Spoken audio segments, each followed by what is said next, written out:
So, hello everybody. Hi John, thank you very much for accepting the invitation to be here with us. Hello Gilberto, Paulo. Hello. Hi John. Nice here. Gilberto, hi John.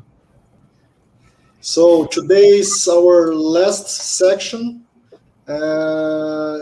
Just before I give the words for Paulo to introduce John for us, please remember that today, in the end of the talk, we'll have the closing ceremony, which we will know who won the best seminar given by the students. And yeah, more information as well. And just again, remember to sign the list. We are going to give the link in a minute or by the end of this section. And yeah, also I would like to thank once more our sponsor, which is Analytica, and everybody that's helping us in the organizing committee. And yeah, without further ado, I'd like to give the talk to Paulo, please. So I'd like to begin by congratulating the My Friend is MASSA initiative and the Brazilian Proteomics Society for doing such a fantastic job in getting all these wonderful speakers to deliver these amazing talks. I couldn't be happier and more honored in introducing today's guest, Professor John Yates. John is the editor-in-chief of JPR, has an impressive H index of over 190, and several distinguished awards, among them the Beeman, the Thompson, the John Fenn Awards. John has consistently pioneered major contributions to protein science. Probably his most well-known contribution is an approach to correlate tandem mass spectral data of peptides with amino acid sequence in a protein database. Or simply put, we owe shotgun proteomics to him. In another vein, John has played a key role in the development of the Brazilian proteomics. His lab has consistently trained Brazilian PhD students and postdocs. He has actively participated in loco in Brazilian meetings, including those from the Brazilian Proteomics Society. I was thrilled with the opportunity to introduce John today, as I have known him for over 17 years. Being with John is always inspiring and a unique experience on learning the ways of the scientific career, especially on the importance of publishing. As he likes to say, if it ain't published, it doesn't exist. In being tenacious, as he says, just keep at it. If you have a bold idea that was rejected, the paper may be ahead of the curve. And in the importance of collaboration. Interestingly, he will also try to convince us that the best mass spectrometer out there is an LTQ. Did I get the last one right, John? Well, No. With no further ado, John, you have the word. Ready? Yep. Okay. Thank you. Thank you for the invitation to talk. What I'd like to talk to you today about is some work that's been going on in my lab for almost as long as I've known Paulo. So it's in cystic fibrosis, and we're trying to understand how a single mutation causes this systemic disease, which is it's kind of surprising. It's just one single mutation that causes quite a lot of changes to a person's body. So let's see. So cystic fibrosis is one of the most common lethal genetic childhood diseases. It affects about 1 in 3,000 newborns in the EU, the European Union. It's primarily a disease of Northern Europeans, but it's because as the Northern Europeans have spread throughout the world, that we see more and more of this disease in other places, Canada and the US in particular. So there's no cure available, but there have been new drugs, which appeared in 2015 and 2018. One of the primary clinical phenotypes is accumulation of mucus obstructs airways and digestive tubes, and life expectancy is about 15 to 40 years. It's caused by a mutation of CFTR. This is the cystic fibrosis ion transport regulator, anion channel regulating chloride homeostasis, and deletion of delta F508, so phenylalanine position 508 in the protein, causes about 70 to 90% of CF cases. So what we've tried to do is to use mass spectrometry to understand misfolding diseases such as cystic fibrosis. When the gene was first discovered, it really wasn't recognized what kind of disease, what was causing the disease. But over time, as we've learned more about protein misfolding diseases, it's come to recognize that cystic fibrosis is almost a classic protein misfolding disease. And so we decided to explore this and try to understand the basis of the disease by looking at protein-protein interactions, post-translational modifications, and now we're trying to look more detail at the in vivo structure of the protein. For many years, this protein has been resistant to most methods to get at structural information for this protein. It's only recently in the last few years that as cryo-EM techniques have gotten better and better that people have started to unravel at least the in vitro structure of this particular protein. So we're going to assess protein-protein interactions and post-translational modifications that play a key role in misfold, CFTR recognition, quality control, and UPR induction. And then we're going to try to look at the direct identification of misfolding events in vivo as a way to better understand what might be going on. So first, I want to give you a little bit of background on protein folding. It's a very important process. As you know, proteins are not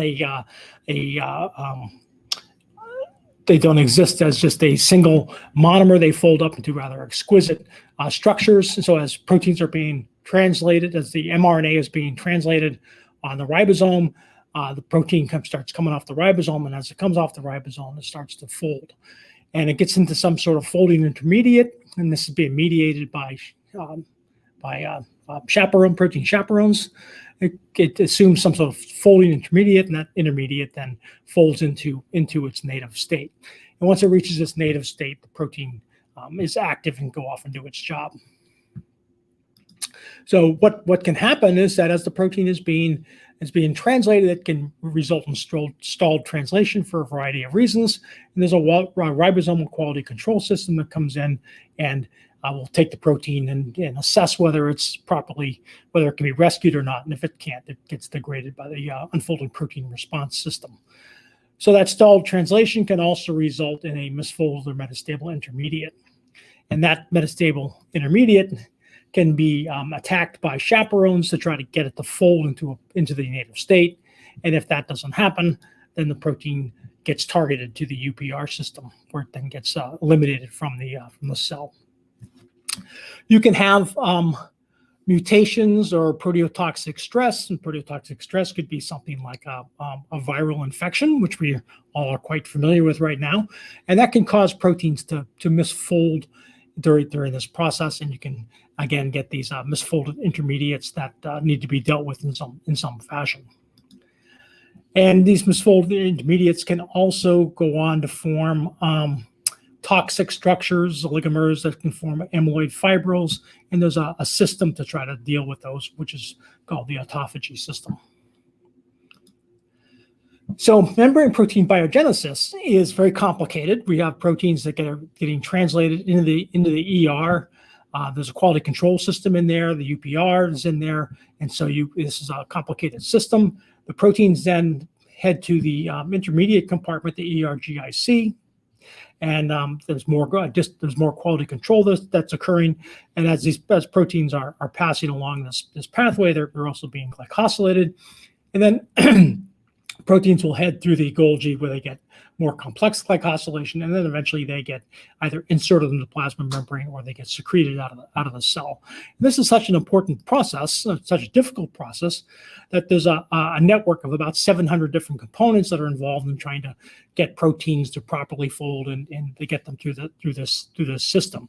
And membrane protein biogenesis is a highly complex process that is vulnerable to misfolding and aggregation. Most of the protein misfolding diseases that we're aware of occur because of some breakdown in this particular system, mutation in a protein or some other issue that might come up. So one of the questions that we're trying to ask by looking at cystic fibrosis, the cystic fibrosis protein, is how are misfolded proteins distinguished from correctly folded ones?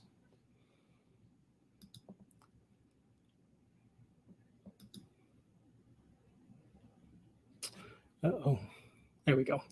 And so protein misfolding is a cause of many common diseases. So there's these toxic gain of function diseases, which are probably very familiar with: Alzheimer's, Parkinson's, amyotrophic lateral sclerosis. ALS is not very common, but it is a pretty lethal disease. I don't think anybody survives it. Famously, Stephen Hawking had a version of it that was very slow in its development, and he lived to be in his 70s, which is very rare. Transthyretin amyloidosis, and some cancers are caused by proteins that misfold and you result in a toxic gain of function. It can also result in loss of function, emphysema, cystic fibrosis, Fabry disease, Gaucher's, and again, there are cancers that have this as a hallmark. And so you can see that these can be involved in a variety of types of diseases, at least the ones that we're aware of. And so understanding the process can be very useful. Membrane and secretory pathway proteins are overrepresented in many of these misfolding diseases. So the delta F508 of the missing phenylalanine in position 508 in CFTR causes the protein to misfold. So it results in loss of channel function, prevents full maturation. The protein gets degraded by the ER-associated degradation pathway. This results in a loss of function. And so the protein is a complicated protein. This is the cryo-EM structure that finally came out in 2017. And you can see it has transmembrane domains, as well as it has a nucleotide binding domain 1 here and the nucleotide binding domain 2. And these help form the channel through which anions will pass through. So what was recognized, fairly early on is that the gene was discovered in 1989. And by 1992, Denning discovered that this was a temperature-sensitive mutation, suggesting that it's suggesting that it was misfolding, although it wasn't fully understood at that point in time. But it was understood that if you decrease temperature from 37 degrees down to 30 degrees, the protein would fold enough that you would see the protein would mature by passing through the Golgi and the plasma membrane and getting more fully glycosylated. And so you would see a higher molecular weight version of the protein. And so this mature version of the protein gets labeled as, on a Western blot, gets labeled as band C. Band B is one that has passed partway through the system, and then band A is the immature form of the CFTR. It's ER localized. So the molecular mechanisms underlying this rescue have remained poorly understood, although growing the protein at permissive temperature has been sort of the gold standard for rescuing of the delta F508 protein. So trying to understand that process can be is useful for trying to understand the folding process in and of itself. So one of the first questions which we tried to ask are there differential interactions which are responsible for delta F508 misfunction? So we wanted to compare protein-protein interactions between the healthy protein and the disease protein to try to understand if there is a set of proteins that are involved in making decisions about the quality control. This is the process that we set up that uses shotgun proteomics. We do a co-IP, so immune precipitation of CFTR, tryptic digestion, and then we would use tandem mass spectrometry as a way to identify the proteins. And then we have a lot of software tools that we developed and used to analyze that data. And then we try to put the networks back together again to try to look at the differential interactomes. So we use shotgun proteomics, which I'm sure many of you are probably familiar with, is where you just take a protein mixture, you digest it up into peptides, you then introduce those peptides into the mass spectrometer via HPLC. For most of the work that we did, we have done LC-LC on these samples because that's simply the way we started. Nowadays, we probably wouldn't do it that way. And then we do automated tandem mass spectrometry. These data is searched with database searching algorithms, and then it's filtered and assembled into a list of proteins. This is a fairly well-established workflow and process, and almost all commercial mass spectrometers are capable of doing things of this nature. And now we are doing moving towards this is ProLucid is our third or fourth generation sequest algorithm. It's now been put onto a GPU card and Bruker bought the assets of a company that we had spun out of the lab called IPA, and which had created this tool called Pacer, which uses GPUs as a way to do real-time search. So we looked at this is the wild type protein-protein interactome. It's all broken down by gene ontologies. So the folding pathways, degradation of air quality control pathways, trafficking, transport, endocytosis, with CFTR in the middle. And so we found that there are 368 interactors which are core, and 62 which are specific to wild type, to the wild type protein. Well, you may think that this is a lot of interactors that would be interacting with CFTR. The pull downs were done promiscuously, and so these are protein complexes which are interacting with CFTR. So there may be multiple proteins in a protein complex. This shouldn't think that this indicates that each and every one of these proteins is touching CFTR in some fashion. So when we look at the delta F508 CFTR interactions in the lung, we find that there are 368 interactors which are core with the wild type, but there are 209 which are specific to delta F508. And so within this 209, we surmise that there must be particular proteins which are making decisions about the folding status of delta F CFTR. And there are certainly lots of suspects that we can look at. The degradation air quality control system or pathway certainly exploded in terms of the number of proteins that are involved, and so forth. And so we have to figure out how to prioritize which proteins to follow up on. Now, here's another way to look at the data. So this is just a graph showing wild type only interactions at the top, delta F508 interactions only at the bottom. As I said, there are about 209 which are unique to delta F508 only, and 62 which are unique to wild type only. But there are also a bunch of proteins which have differential interactions between them. So they may be more abundant in delta F508 than they are in the wild type protein. And so again, these are organized by gene ontologies, ER quality control, degradation, folding, trafficking, and then plasma membrane. Plasma membrane is a section of this interactome that we have not explored very much, but I think there's probably some interesting biology going on in terms of those interactions. So how do we prioritize the important interactions? So comparing wild type and mutant provides insights, but not enough to prioritize the 200 or so differential interactions that were found. Which interactions are most important for rescue? We had to come up with some experiments to try to figure out which ones of these are most likely to be interesting. And so we did that by taking the delta F508 again, and now we can rescue it by lowering the temperature of cell culture, lower the temperature down to 27, 30 degrees. It was also established by Bill Balch's laboratory that if you use HDAC inhibitors, they will also rescue delta F508.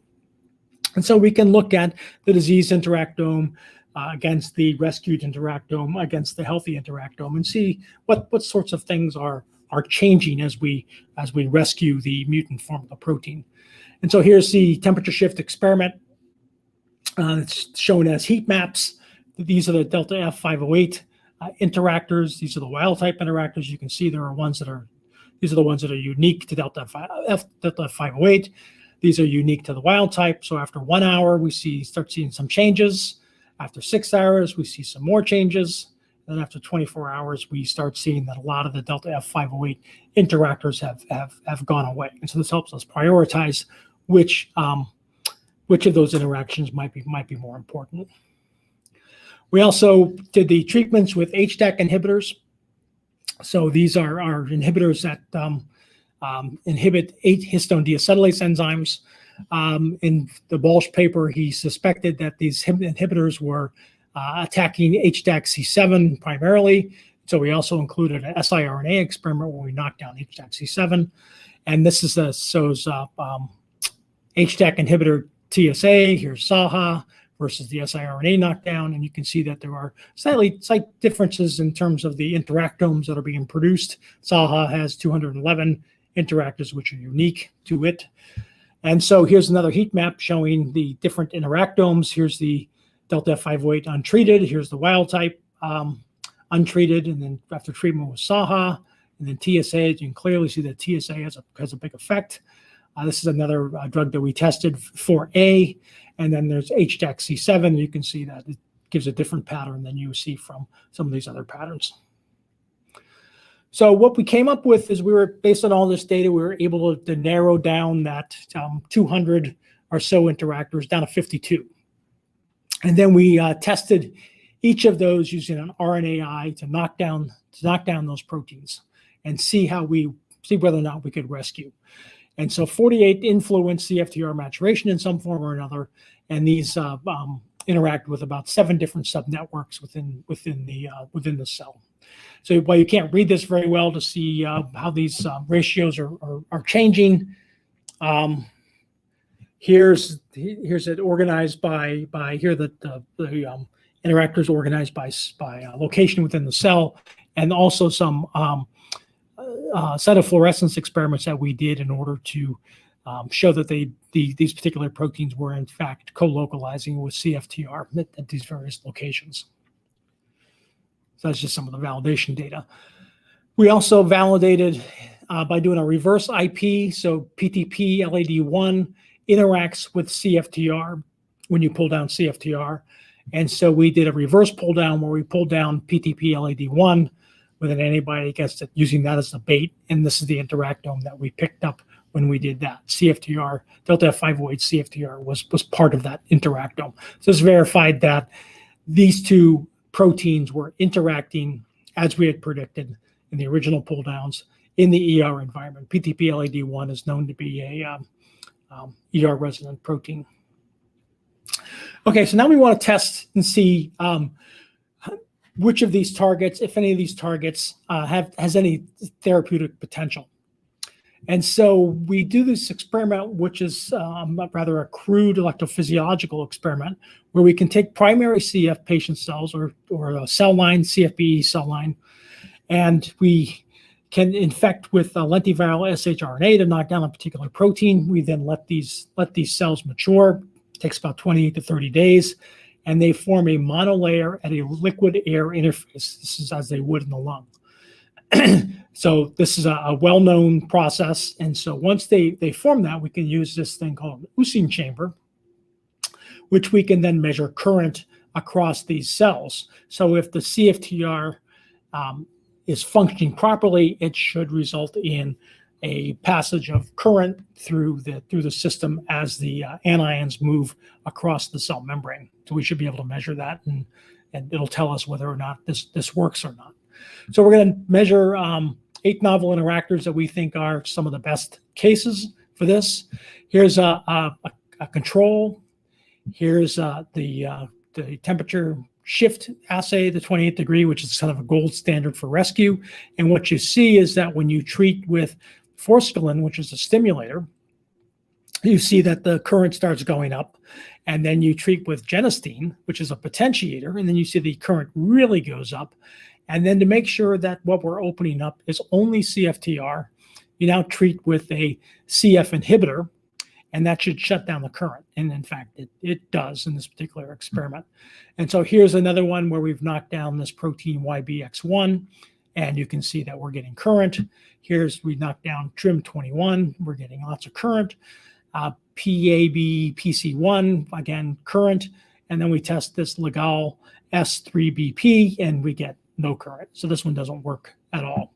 So we looked at CFBE cells, which is the cell line that we did the interactome in, and almost all of them, with the exception of the Legal S3BP, give us signals when we knock them down. And then when we looked at CF patient bronchial epithelial cells, we actually get better signal than we do in this cell line, suggesting that these are potential targets that one should look at in terms of therapeutics.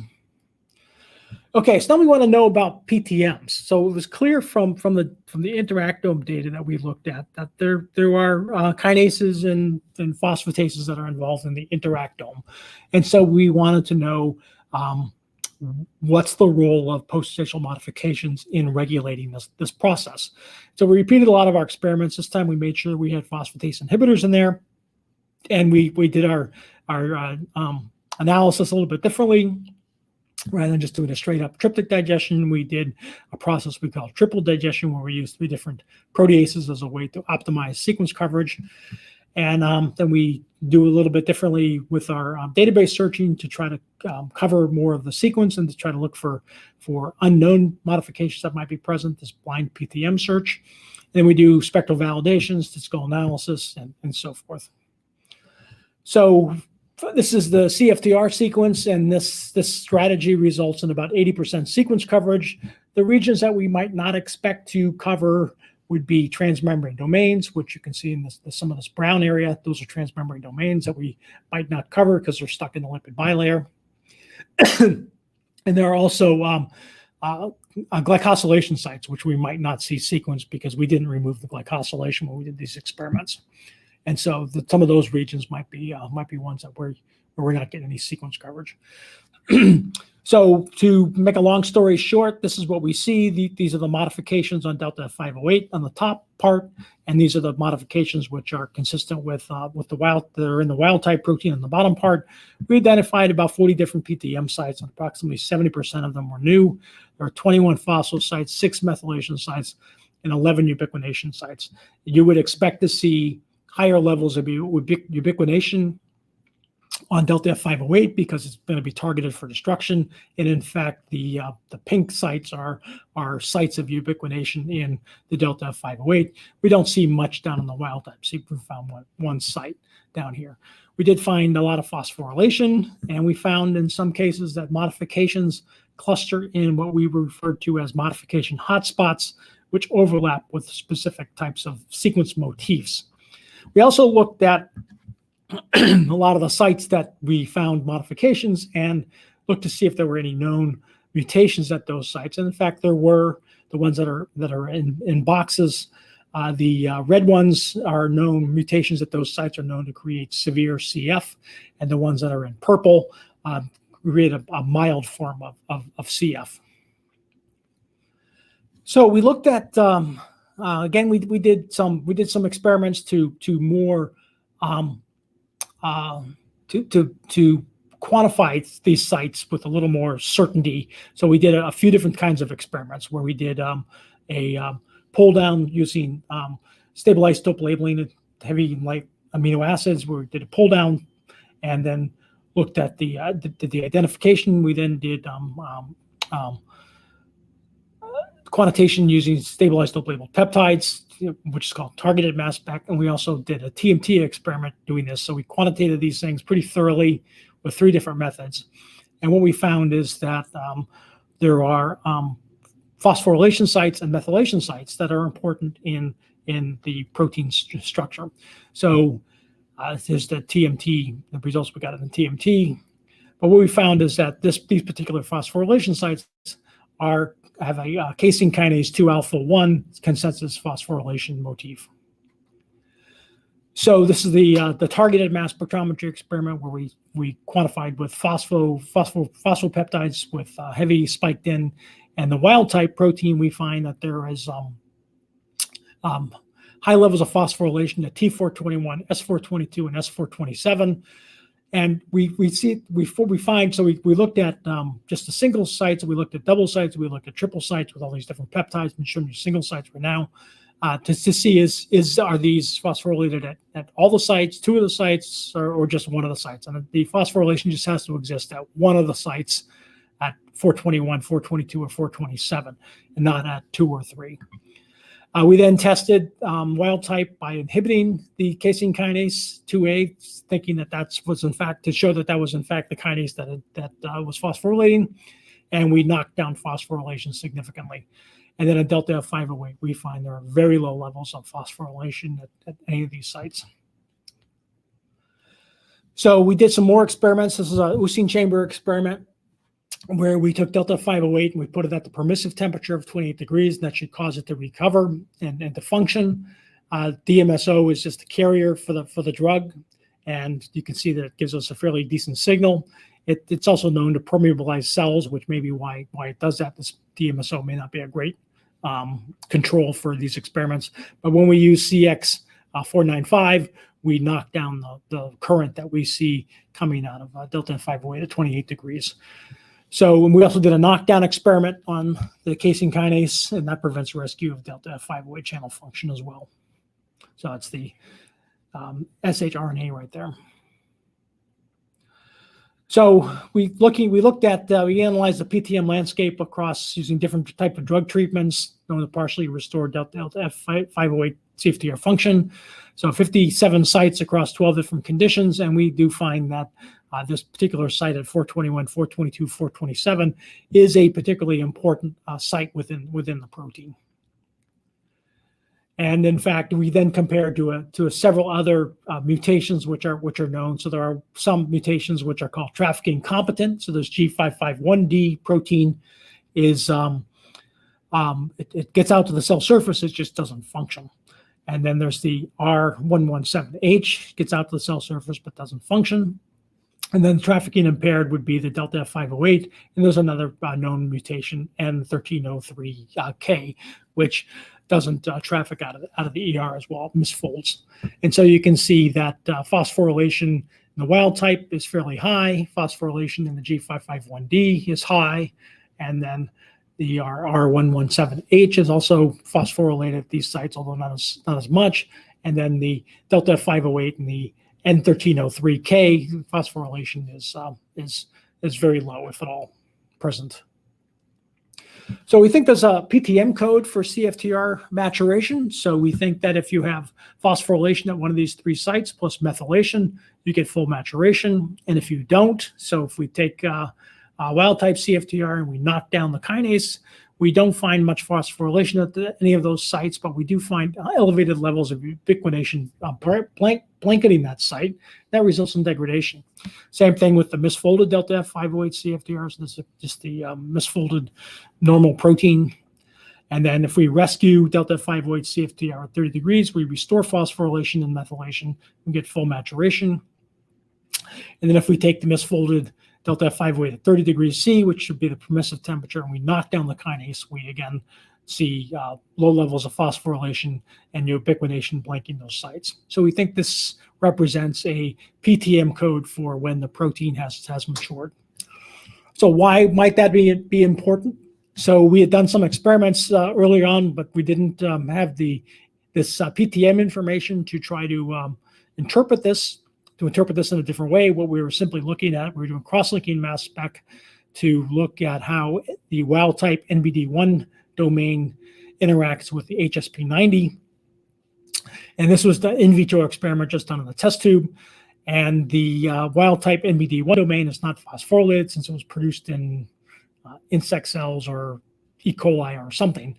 So it wasn't properly phosphorylated on that site. And what we found is that HSP90 binds, when we cross-link, binds at this 421 site in vitro. So we then went back and we looked at some of our, we did another experiment, IP experiment, where we looked at the wild type with the inhibitor, the kinase inhibitor versus the wild type. And what we found is that HSP90 alpha and beta subunits quadruple in the amount of protein that's binding to the NBD1 domain when we do these experiments, suggesting that that's an important site where HSP90 can bind, and once it binds there, it doesn't let go, and the protein gets targeted for destruction. Phosphorylation defects also trigger ER quality control failure. So if we then treat the wild type protein with the kinase inhibitor, we see that the wild type interactome gains 59 of 71 interactors normally specific for delta F508 CFTR, and that mediate ER quality control and degradation. So suggesting that the phosphorylation is very important. So now we want to know, we were curious, what are the folding signatures that are being produced in this system that might be signaling to these interactors. And there are a number of ways that we look at a structure. A lot of these are structures that are done in vitro, but increasingly there are methods that are coming along to look at things in vivo. So methods that you know about, such as NMR, ion mobility, native mass spec, cryo-EM, can look at single proteins or protein complexes increasingly, X-ray crystallography. But there are these methods like FPOP, and FPOP is a fast photooxidation process where you can put OH labels on the outside the solvent accessible regions of a protein. SPROX is fairly similar, and we've been developing a strategy which we call covalent protein painting, which is an in vivo method. And this is a method where we can do this in intact whole cells as well as animals, because it's relatively conventional chemistry that you are probably very familiar with, that we've just exploited for this particular purpose. So these are collectively called protein footprinting methods to gain more conformational information. So this is a hot area right now, the 3D proteome. People are using a variety of methods to try to get at that information. So the hydroxyl radical strategy, the FPOP method, is used by Mark Chance, Mike Gross, and Lisa Jones is trying to take this strategy more global to do whole proteomes. People have also used carbines. Mike Fitzgerald's lab has done oxidation, method he calls SPROX. He uses hydrogen peroxide to do this, but without the use of a laser. This method, FPOP, uses a laser to trigger the breakup of hydrogen peroxide. Hydrogen deuterium exchange has been around for quite some time. I think Walter Englander gets credit for having discovered it. Pat Griffin, my classmate from grad school, is very good at doing this. Fluorophore, you can do fluorophore interactions and molecular painting method that Lance Liotta has developed. And Richard Vachet's lab has done a lot of chemical labeling type strategies, including ethyl pyrocarbonate and other methods. And there's a protease sensitivity method, which has been developed by Paula Picotti's lab at the ETH, where they do fast proteinase K digestion followed by trypsin digestion as a way to look at how things might be different within a cell. So the strategy that we developed, we started calling it molecular painting. We've now reverted to covalent protein painting, since molecular painting was already taken by Lance Liotta, but covalent protein painting may be taken by somebody else. So we're just calling it that for the time being, I guess. And so what you do is you can take your intact cells or your intact tissue and you label it with a light isotope version of formaldehyde. And you're all probably fairly familiar with fixing cells and so forth. With formaldehyde, if you let it sit long enough, it cross-links and it fixes tissue in place. And it does that by forming a Schiff's base at lysine residues. And this is a strategy that's been used in proteomics for a while, where you can then reduce the Schiff's base to using cyanoborohydride, where it then forms a dimethyl tag. And if you do that with different weights, formaldehyde and cyanoborohydride, you can introduce stable isotope labels into this. And so what we will do in our first labeling experiment is we label with light isotopes. We put a light dimethyl tag at lysine residues, but it only interacts with or labels those lysine residues which are surface accessible. We then digest. We typically will do this with chymotrypsin because we are labeling lysine residues and we want to be able to label them. And if we digest at this point things which we have not labeled, we will get sort of erroneous results where we won't be able to match things up.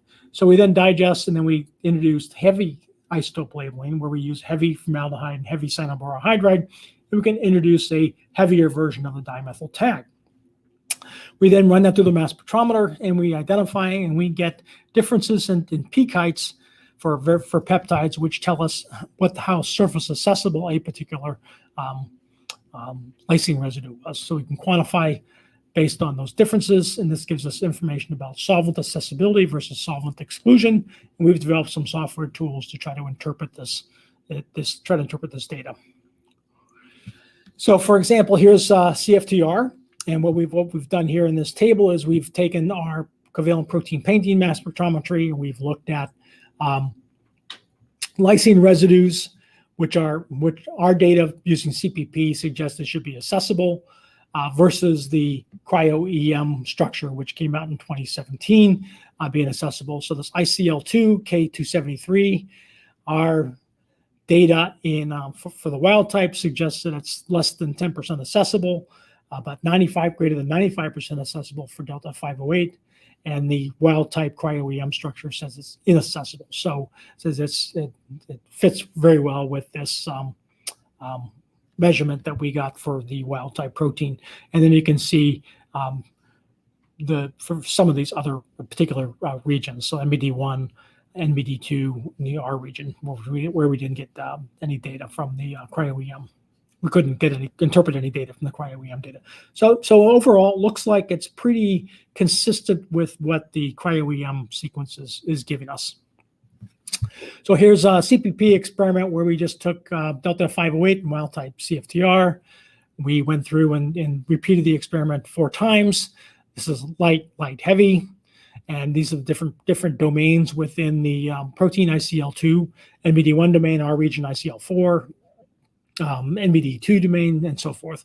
And the dark blue is the wild-type protein, and the red is the delta 508. So one thing that you should see that's very different right here is that K273 in the wild-type protein has very low accessibility, whereas in the delta 508 protein, it's got very high accessibility. So we then did the label swap experiment, heavy light, and we see pretty much the same results when we do that experiment. So we see conformational differences are located in the transmembrane helix 1, ICL2, NBD1, and NBD2 domain. So here's the K273 MS1 scans, and you can see in the wild type, you can see that it's mostly inaccessible. So yeah, mostly inaccessible. And then delta 508, you see it's mostly accessible. And what's unique about this K273 domain is that it is thought to be a ball and socket, have a ball and socket type relationship with NBD2 domain. And so it's forming this this bridge here, and the K273 sits inside the socket, and so it should be inaccessible in the wild type version of the protein. And what we see is that for the 2 trafficking incompetent mutations of CFTR, we see that K273 is accessible, suggesting that it has a more open structure at that particular site. So we've done a bunch of different experiments where we're trying to look at using drug treatments and so forth to look at how that accessibility of 273 might change. So at 28 degrees C in delta 508, where we would see it to be more wild type like, we do see that we improve on the accessibility or the inaccessibility of K273. It drops down to 88.9 from just the standard 95.04. If we treat with VX809, which is one of the drugs that's approved that's on the market for CFTR for CF patients, we see that it really doesn't change the accessibility very much for the delta 508. If we now treat with VX770, which is one of the other drugs that's approved from Vertex, and what this drug does is it causes the channel to open up and stay open, and that this is primarily used to treat G551D mutation, which can get out to the cell surface, but the channel won't open. This opens the channel and leaves it open, and what you can see is that the solvent accessibility is now it's just now fully open. Whereas in the normal wild type, you see it's about 60% or so accessible. So coupling of ICL2 to NBD2 upon activation in vivo, uncoupled state is an inactive state occurring in vivo that was not captured by cryo-EM or homology. And so you can see here's some structures that have been done. More recent paper, 2020, looking at the dephosphorylated cryo-EM version, the phosphorylated cryo-EM version. So you can see the NBD1 domain and NBD2 domains are separated, and then they're pulled together in the phosphorylated version. And then this is an open configuration 3D model for it. So we looked at, we mutated that site, that K273. We converted it to an alanine, and we find that changes the solvent accessibility and charge of ICL2. It alters CFTR biogenesis and leads to accumulation in the TGN endosomes. So if we take the wild type protein, we convert that K273 to alanine. It converts. It now starts acting as if it's delta F508 version of the protein. So we've been trying to build a model of CFTR in the inactive conformation. So looking at K273 buried, partial K273 exposure, and then full K273 exposure to try to understand how this interaction between K273 and the NBD1 domain may be affecting the ability of the protein to mature, so that we can then start thinking about how we can fix what we have to do in order to fix it. Closer look at 273, and there's an electrostatic interaction with P960 and M961. We're trying to do some modeling on this to get this to work, but we're struggling to get people that really know how to use Rosetta to help us with this particular problem. And so we've been Pat Griffin's lab has been working with us. They know a little bit about how to use Rosetta, but they're not real experts at it. So we're using that to try to get at some information for this. And so here's where we've gotten so far with our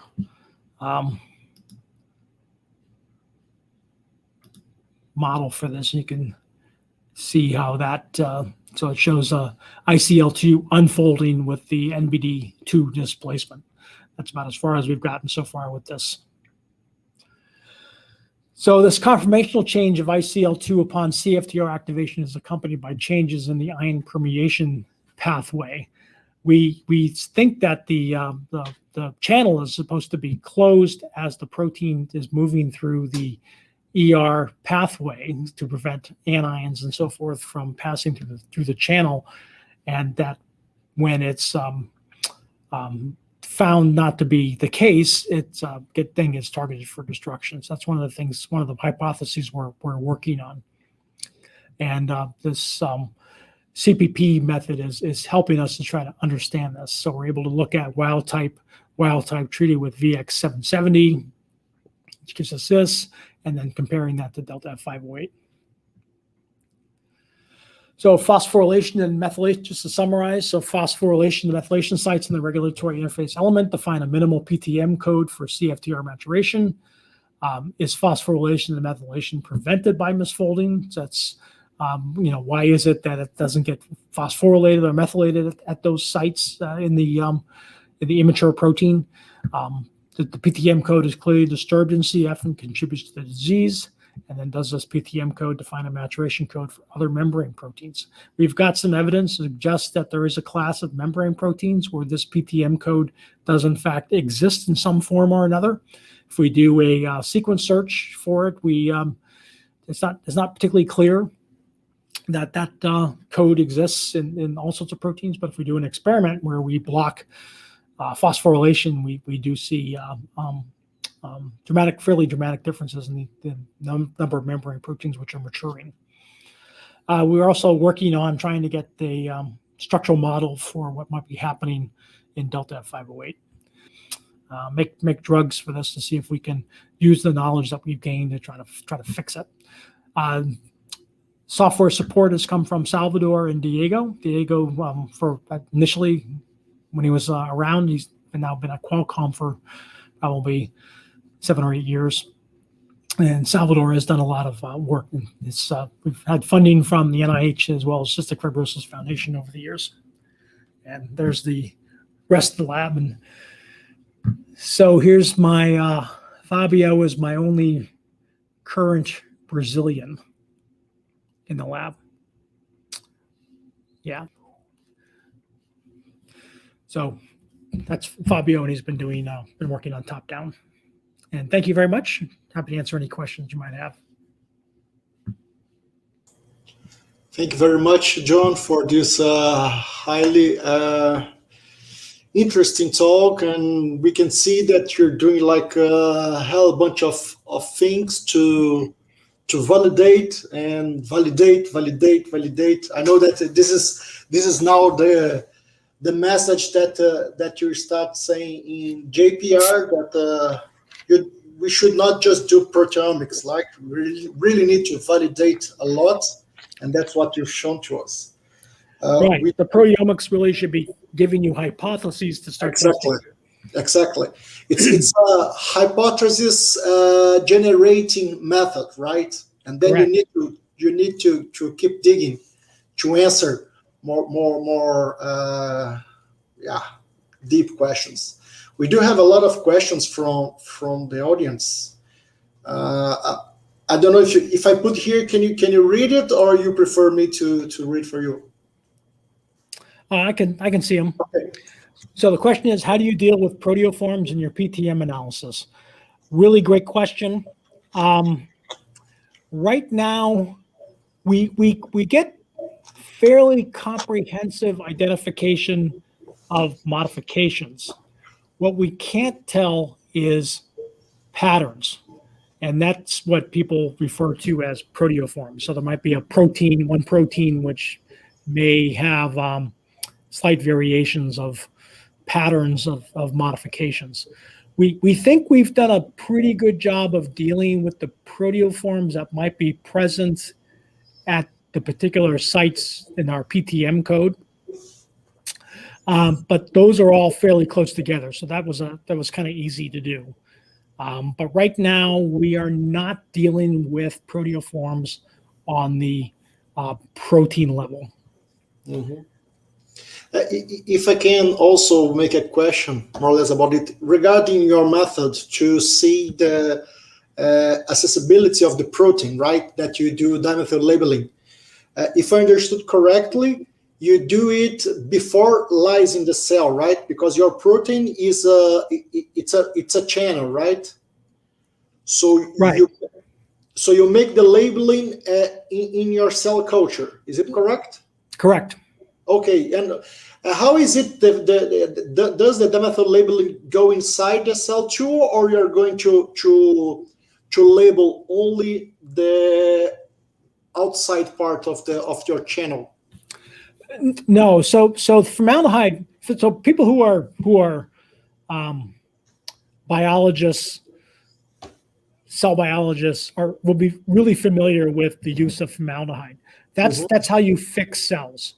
And histologists and physicians, when they're preparing cells for microscopy, they're fixing the cells. They use formaldehyde, and so it penetrates through tissues. It penetrates through cells quite readily, and it's the reaction's very fast. Okay, yeah, very interesting. So Magnum has a question, some questions for you actually. So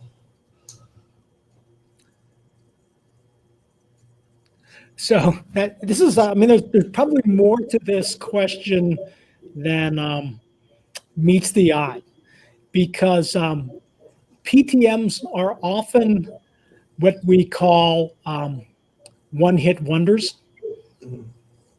So those of you who are from the Rio area, the girl from Ipanema was probably characterized that as a one-hit wonder for that particular band. They never had a hit of the same caliber, and so frequently we have to, if they're really important modifications, we will validate them by hand. So we will go in, look at the spectrum, and make sure they're high quality hits. But generally speaking, the spectra need to be very high quality spectra, very good spectra, and the matches need to be very good matches, because those can be particularly tricky things to validate. They can be done automatically. There are some software programs that people have been developing, particularly for phosphorylation, that try to make an effort to validate. But if you have a modification which is going to redefine biology forever, you want to check it manually and make sure it's a good match. Yeah.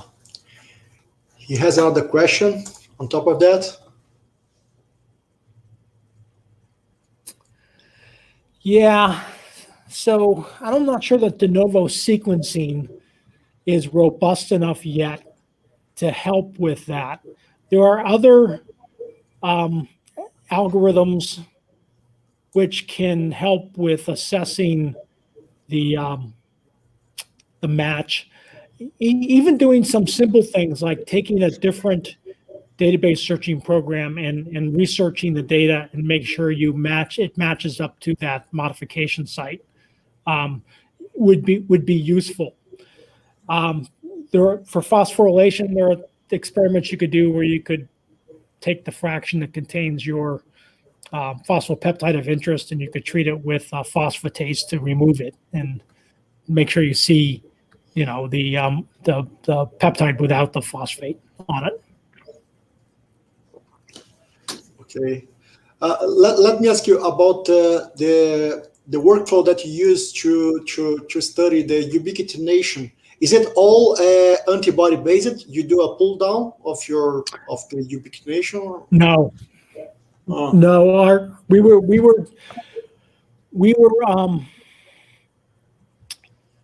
So we have a strategy that we use, which we call triple digestion.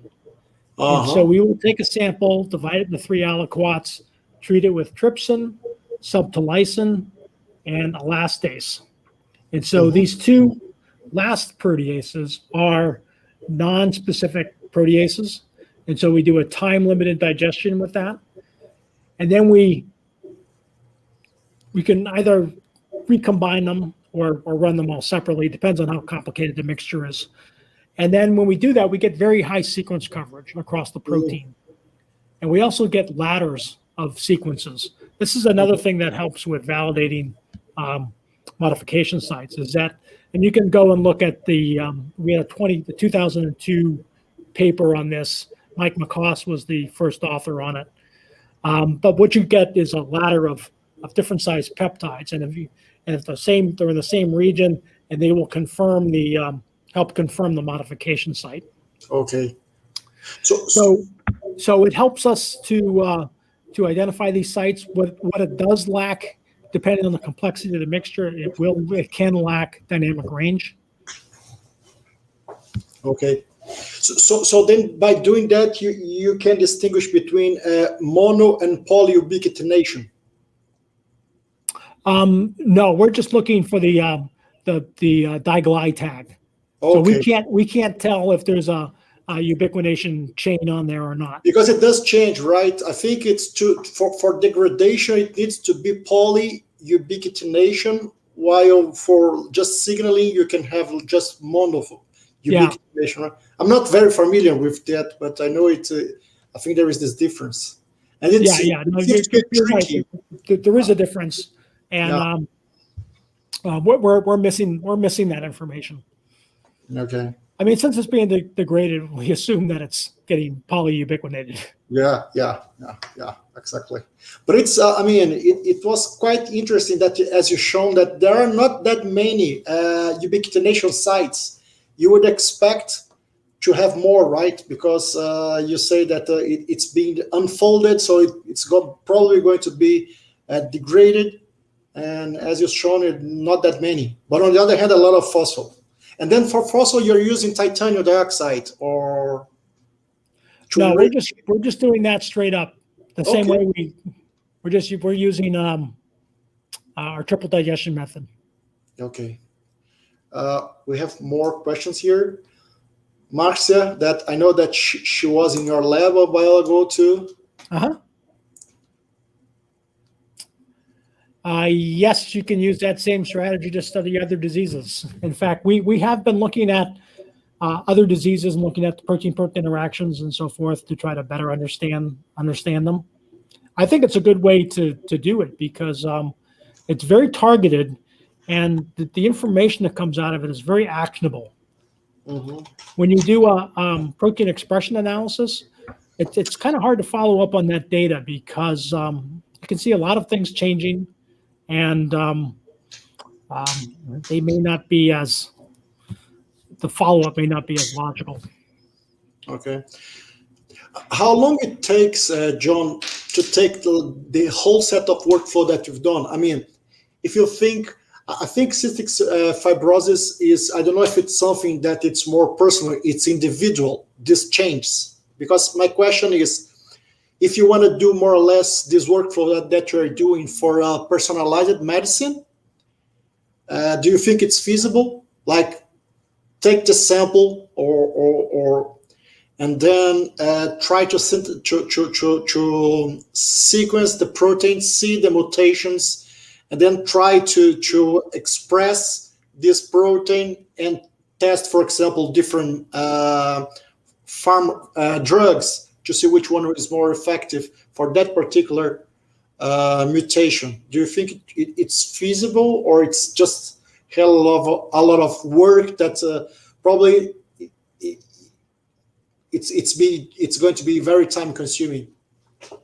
Yeah, I don't think it would be possible yet to try to use that as part of a personal medicine type strategy. Okay.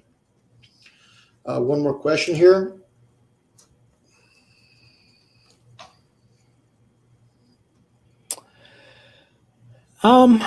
No, we haven't really thought that carefully about that. So this is, have you thought to investigate if there are differences in the glycan structure on CFTR between the wild type and the cystic fibrosis condition? Primarily because there will be big differences between the two, because the delta F508 protein doesn't exit the ER. And so most of the glycosylation is occurring in the Golgi, and so we see there'd be very little glycosylation on the delta F508 version of the protein. So what might be more interesting would be to take the delta F508 lower temperature in culture, and then recover the mature protein and see what the glycosylation looks like versus the wild type protein. That could be a lot more interesting, because there should be more glycosylation.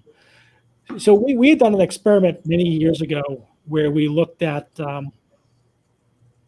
I forget, we treated a rat with a particular chemical, and then we were looking at proteins, and one of the proteins out in the liver, one of the proteins that was the proteins that were upregulated, classes of proteins that were upregulated were glycosylation enzymes.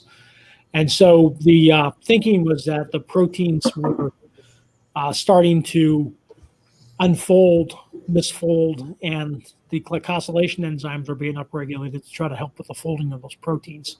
And so it is known that that cells that are under proteotoxic stress, glycosylation patterns will be different. Okay, I think that was it for most of the questions here. Gilberto?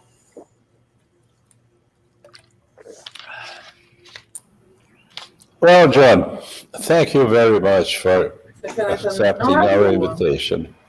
Oh. And today is the last seminar, and to have you presenting it is an honor for us. As Paulo said, Brazil owes a lot to you for your help in developing proteomics in Brazil. We hope we stay close together. You still keep receiving Brazilian students and helping us to go ahead and overpass this, the economic situation in Brazil, and helping us to spread the proteomics gospel around the country. Thank you, John. My pleasure, and thank you for the invitation to talk. And hopefully we'll see each other in December for IMSC.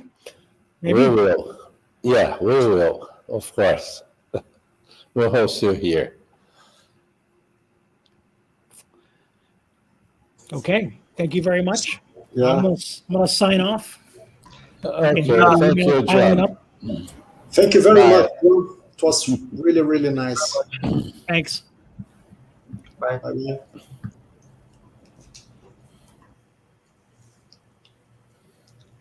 Tá com você, Gilberto.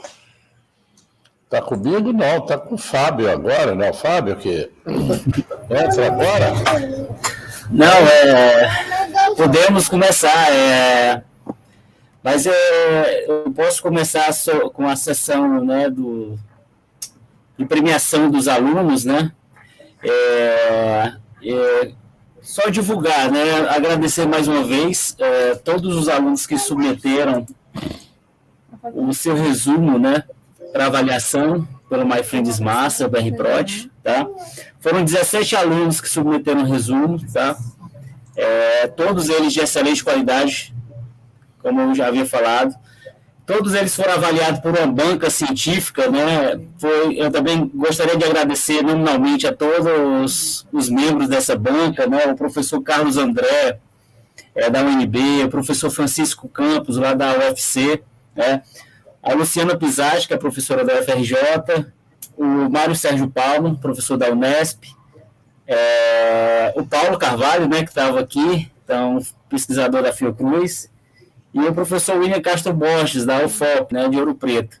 Então, eles, assim, foram excelentes em avaliar todos os resumos, todos eles comentaram, premia todo mundo, foram todos os trabalhos muito bons, excelentes, todos de excelente qualidade, mas 6 foram selecionados, né, todos os 6 apresentaram, as apresentações também foram ótimas, e a mesma comissão participou da seleção dos trabalhos, ou do melhor trabalho, ou da melhor apresentação. Na verdade, todas elas foram excelentes apresentações, tá?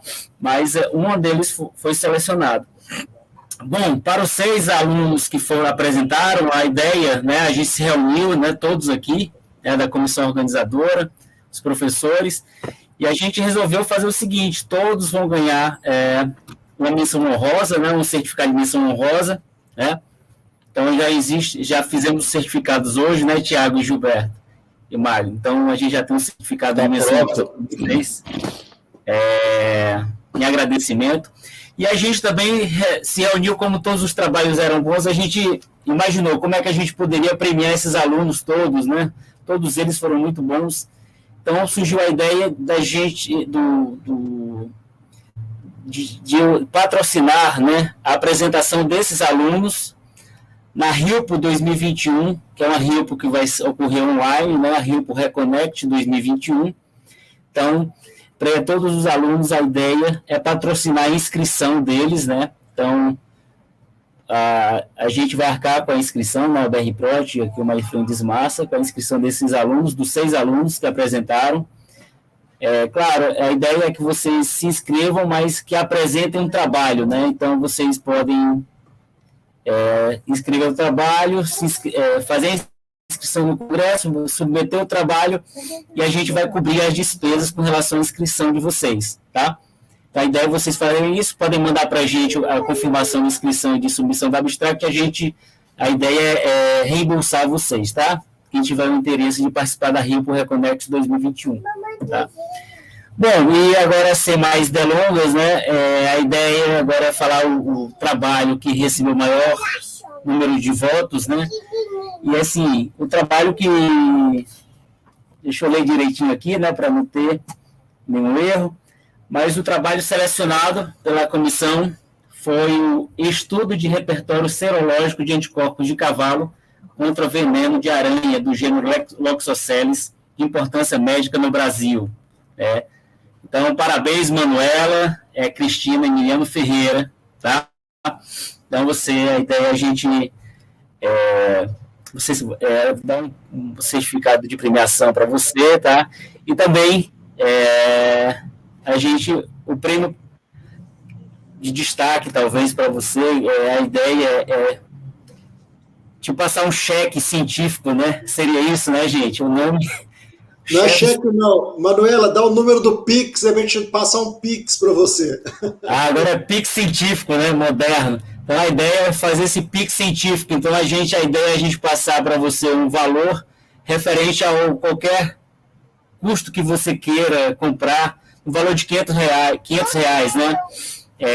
Relacionado à sua pesquisa, ao estudo em proteômica. Então, a ideia é passar esse valor para você, tá? Então, parabéns, Manuela, parabéns a todo o grupo, né? É um trabalho em grupo. mas você realmente fez uma bela apresentação. E parabéns aos demais, né? Parabéns também aos outros alunos que, infelizmente, não puderam participar, né? Então, tiveram que ceder o lugar para outros alunos. Então, é isso, gente. Foi um prazer participar dessa seleção dos estudantes, dos melhores trabalhos. E parabéns, né? A gente se encontra aí no próximo ciclo de seminários. E, Fabinho, se eu puder só complementar, já fica aí de incentivo para as pessoas que não enviaram trabalho nesse My Friends Massa, né? Já fica aí de incentivo, a gente já chama vocês para o próximo, todo mundo mandar um resumo. Quando a gente tiver mais informação, né, quando vai ser, tudo a gente já passa para vocês, já fica aí o incentivo para vocês enviarem. Quem conseguiu agora, usa isso como um incentivo para mandar de novo. Quem sabe no próximo vocês vão ser, né, premiados com o primeiro lugar. Parabéns para os 6, parabéns para os 20, né, que o Fábio falou que enviaram. E é isso aí. 17. Se eu puder, então, só antes que a gente esqueça, não sei se o Gilberto ia falar isso, eu só queria agradecer demais, mais uma vez aqui, a comissão organizadora. Então, a Verônica, que é aluna do Giuseppe, lá da USP, o Luiz, que é aluna aí de vocês da UFRJ, a Jéssica também, que é do UFRJ, a Ana Carolina, que é aluna aqui da UFMG, e, obviamente, a gente também, né? O Magno, o Fábio, o Gilberto, o Giuseppe, eu. Foi um trabalho bom que a gente teve aí nesses últimos meses, né? Foi um prazer fazer e mais legal ainda ver que eu acho que foi um sucesso e que a ideia é a gente ir continuando, não? Perfeito, Tiago. Foi excelente participar dessa equipe. Eu queria dizer umas palavrinhas também. Posso, Tiago? Lógico. Obrigado. Hoje a gente fecha mais um ciclo de seminários, né? My Friends Massa da BrProt. Então, eu queria agradecer aos doutores Tiago Verano Braga, em nome da BrProt, né? Giuseppe Palmisano, Magno Junqueira e Fábio Nogueira, pela comissão organizadora dos seminários. A comissão julgadora também, que é um trabalho difícil, né? Muito difícil avaliar os pares, pelo belo trabalho que ela fez e pela serenidade que ela teve no processo todo.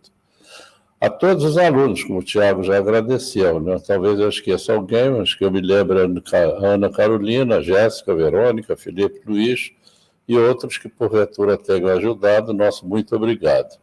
Mas, principalmente, nada disso aconteceria se a gente não tivesse o outro lado, que é a audiência. Vocês superaram todas as nossas expectativas. A todos vocês que assistiram, acompanharam, e eu diria, se mantiveram fiéis, vindo semanalmente assistir os seminários oferecidos a vocês. E, obviamente, a nossa patrocinadora, a Nova Analítica, que sempre está presente nesses momentos. Sempre que a BrProt precisa de patrocínio, seja ele pequeno, seja ele maior, a Nova Analítica está presente. Ela torna possível também a realização desses seminários. Então, a BrProt manda a todos, né? O nosso obrigado por nos ajudar a disseminar esse evangelho proteômico pelo país. Vocês todos, inseparavelmente, inegavelmente todos, mostraram que vale a pena fazer ciência. Boa ciência, eu diria, no Brasil. O grupo que organizou, que participou, não quero falar só de organização, mas que participou da organização em todas as áreas, né, do seminário, foi um time. Nós conseguimos montar um belíssimo time. Esse time não mediu o tempo, não mediu esforços, partilhou seus saberes, partilhou seus esforços para trazer a todos vocês o que cada um tinha de melhor para dar. Falta dar os parabéns também aos alunos selecionados, né? E a Manuela pelo melhor trabalho. Tenho certeza absoluta, pelo que eu ouvi, que vocês todos terão um belo futuro e um grande sucesso científico espera vocês. Outro ciclo, agora 2021-2, começa no segundo semestre. Minha sugestão, é que desde já vocês devem começar a afiar suas micropipetas, preparar suas máscaras para trabalhar no laboratório, aguçar sua criatividade e preparar os trabalhos para as novas apresentações que virão, as novas inscrições e apresentações. A hora é esta, quanto antes começar, melhor. Mais dados vai colher, melhor será o trabalho. Na realidade, foi pela ação de todos, né? Todos esses citados e os não citados, que me desculpe, que agiram por um bem comum. Todos criaram, todos sugeriram, todos se dedicaram e todos se comprometeram, além do que seria possível, né, para que a gente chegasse ao dia de hoje. Da minha parte, pessoal mesmo, só me resta dizer que eu tenho um orgulho enorme de todos vocês serem meus colegas e amigos. A recíproca é verdadeira. Eu tenho uma enorme alegria, um enorme prazer de acompanhar vocês, de termos seguido juntos nessa jornada da BrProt. Eu dou meus agradecimentos, meu obrigado a todos, e espero que vocês recebam minha admiração profissional, que é de todos vocês por direito de conquista. Eu amo vocês. Beijos. Era isso, Thiago. Isso aí. Magno, você quer falar alguma coisa? Vou comentar uma coisinha rápida, mas eu já fui muito bem representado aí pelos meus colegas. Acho que eu só queria dizer assim que é muito bonito ver como a espectrometria de massas e todo o campo da proteômica vem aprendendo a fazer perguntas biológicas cada vez mais importantes, né? Mais desafiadoras, né? Então, e isso está cada dia se expandindo mais, né? E eu acho que isso foi assim, a lição que a gente leva de todos esses seminários bonitos, né? Também, né? Além de outras coisas. E dizer uma coisa que acho que o Gilberto esqueceu de comentar, que a gente está também expandindo os nossos patrocinadores do BR, do My Friends Massa, né? Então, acho que outras empresas podem se agregar também e ajudar. Então, aí tem várias outras empresas que a gente pode citar no campo da espectrometria de massas também, né? Que podem nos ajudar, porque a gente não conseguiu fechar, por exemplo, os custos completamente dessa edição do My Friends Massa, então a gente precisa também desse suporte para resolver algumas questões técnicas, né? Aí por debaixo dos bastidores, que o Thiago sabe muito bem aí como é que funciona. Mas queria agradecer também aos meus colegas, né? Foi ótimo. Interagir com eles é sempre maravilhoso, a gente troca muito, a gente aprende muito e faz ciência juntos, assim, discutindo sempre as questões que realmente nos excitam aí, né? que a gente vê que podem impactar a sociedade e trazer, responder à nossa ansiedade de conhecer um pouco o nosso universo, né? Mas é isso. Obrigado, pessoal. Foi ótimo. Só um comentário rápido também, agradecer todos os palestrantes. E assim, né, que os palestrantes, como o Magno falou, o Gilberto, eles deixaram um pouquinho do conhecimento deles aqui com a gente, né? Então, agradecer a todos eles, principalmente os nacionais, né, que se desdobraram e dão excelentes apresentações, também os internacionais por casarem o fuso horário, né? E lembre-se, no próximo ciclo a gente já tem perspectivas de grandes seminários para o próximo ciclo, tá? Então a gente já pensou os seminários para o ano inteiro, né? Então a gente tem grandes perspectivas aí para o próximo seminário. Então fiquem atentos, tem um grupo do WhatsApp lá, a gente vai renovando as informações lá, tá? Então fiquem atentos que a gente vai ter aí mais novidades para vocês. Obrigado, pessoal. Beleza. A data a gente ainda não sabe, né? Quando que vai ser, né? Vai ser, acho que era outubro. Tem que ser antes, né? A gente pensou ainda ser nesse ano ainda, só que Isso. um pouco antes, lembrando que a gente tem o internacional no final do ano, então a gente tinha pensado outubro, né? Mas aí fica aí a deixa para vocês entrarem lá no nosso grupo de WhatsApp, porque lá acho que é um bom lugar para a gente sempre manter vocês informados. Segue o YouTube também, né? A página do YouTube da BrProt, que também vai ter. Todos os seminários estão depositados lá, né? Quem não assistiu de primeira pode assistir, né? Voltar no seminário e tá lá. É isso. Beleza. Eu sinto saudade de encontrar vocês toda terça. A gente vai se falando. Vamos manter contato, né? Essa pandemia está me deixando emotivo. É bom. Gilberto, Tá bom. se cuida aí. Saudade de você. Beijo para todos. Saudade de todos. Um beijo. Beijão em todos, pessoal. Beijo, Um abraço tchau, tchau. grande. Cuida-se, por favor, que o time vai se reunir de novo daqui a pouco, hein? É isso aí. Isso. Tchau, galera. Tchau. Tchau.